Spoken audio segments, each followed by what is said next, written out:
मित्रांनो, मला एकच प्रश्न पडलाय की काव्याने पार्थला सत्य का नाही सांगितलं. जेव्हा काव्या रडत रडत पार्थकडे आली होती तेव्हा पार्थला अहो एवढी काळजी. त्याने बिचाऱ्याने तिची एवढी प्रेमाने विचारपूस केली की काव्या, तुम्हाला काय झाले, तुम्ही का रडत आहात, मला सांगा ना, कुणी काही बोललं का तुम्हाला, आई बाबा काही बोलले का, कुणी काय बोललं का, रम्या काही बोलली का, अहो मला सांगा ना, तुम्ही जर मला सांगितलंच नाही तर मला कसं कळणार. परंतु ही बिंडो काव्या सांगायचं ना सरळ सरळ की ती का रडत आहे.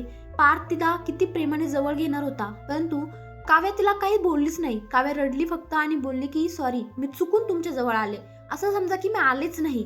अरे ते पार्थने एवढी काळजी दाखवली तिच्याविषयी. कितीही म्हणजे पार्थच्या मनात राग नाहीये, फक्त गैरसमजामुळे पार्थ तिच्यापासून लांब आहे. परंतु पार्थला खरंच तिचं खूप काळजी आहे, किती प्रेम आहे पार्थचं तिच्यावर. तिच्या डोळ्यात अश्रू नाही पाहू शकत पार्थ, एवढा क्यूट आहे ना पार्थ खरंच. पण ही काव्याने सांगितलं असतं तर पार्थला कळलं तरी असतं ना की कशामुळे रडती ती. परंतु काव्या न सांगताच निघून जाते. त्या पार्थला बिचारायला एवढी काळजी, अहो तो त्याच्या आईकडे जातो आणि आईला सांगतो की आई, अगं माझी काव्या रडत आहे, मला कळत नाही ती का रडत आहे, ते माझ्याकडे आलत्या परंतु त्यांनी मला काहीच सांगितलं नाही, न सांगताच निघून गेल्या. परंतु मला काळजी ग त्यांची, त्या का रडत आहेत मला काहीच कळणार नाही, माझं मन पण लागना. आई तू विचार ना ग काव्याला की त्या का रडत आहेत. तेव्हा आई पण आता खूप चॅप्टर बर का. आई काय बोलते, अरे रडते चांगली गोष्ट आहे, तिने तुला रडवलं, आता ती रडत आहे, फिटामफाट. अरे देवा, हा काय बारक्या पोरांचा खेळ आहे का, तिने मला रडवलं मी तुला रडवलं, फिटामफाट. पार्थ बोलतो, अगं आई असं काय बोलतेस तू, अगं मी काय बारीक पोरांचा खेळ चालू आहे का, तू विचार ना ग काव्याला. तेव्हा आई बोलते, अरे पार्थ, नवरा हा सगळ्यात प्रिय आणि जवळचा व्यक्ती असतो, आई कशाला विचारेल, तू विचार बाबा.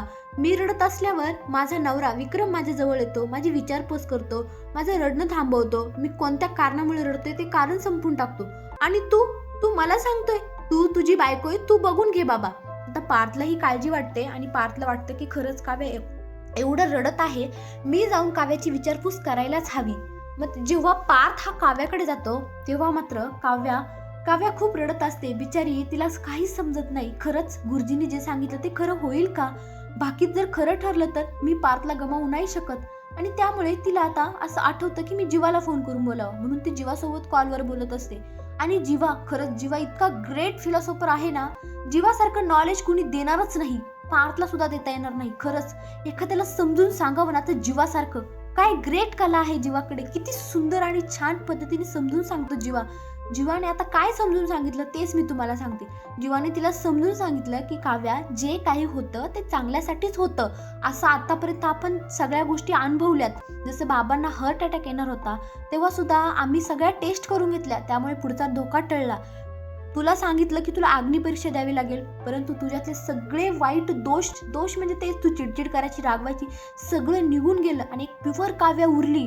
जसं की मला अग्नीपासून धोका होता, परंतु त्या अग्नीमुळे माझा टॅटू जळून गेला आणि माझ्या आयुष्यातून तुझं अस्तित्व मिटलं आणि आता मी फक्त नंदिनीचा आहे. जसं की पार्थ आता फक्त तुझा आहे, म्हणजे जे झालं ते चांगल्यासाठीच झालं. त्यामुळे आता तू रडू नको.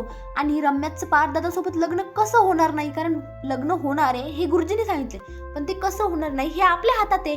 त्यामुळे आता काव्या खुश होते, तिला आनंद होतो की खरंच किती चांगला आहे यार जीवा.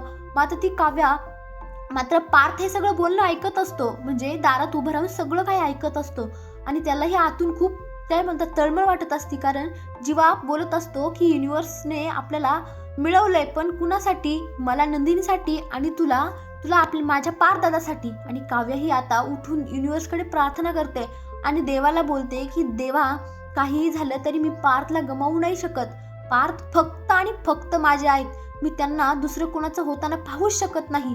देवा काहीही कर, परंतु पार्थला माझ्यापासून हिरावून घेऊ नकोस, पार्थ फक्त माझे आहेत.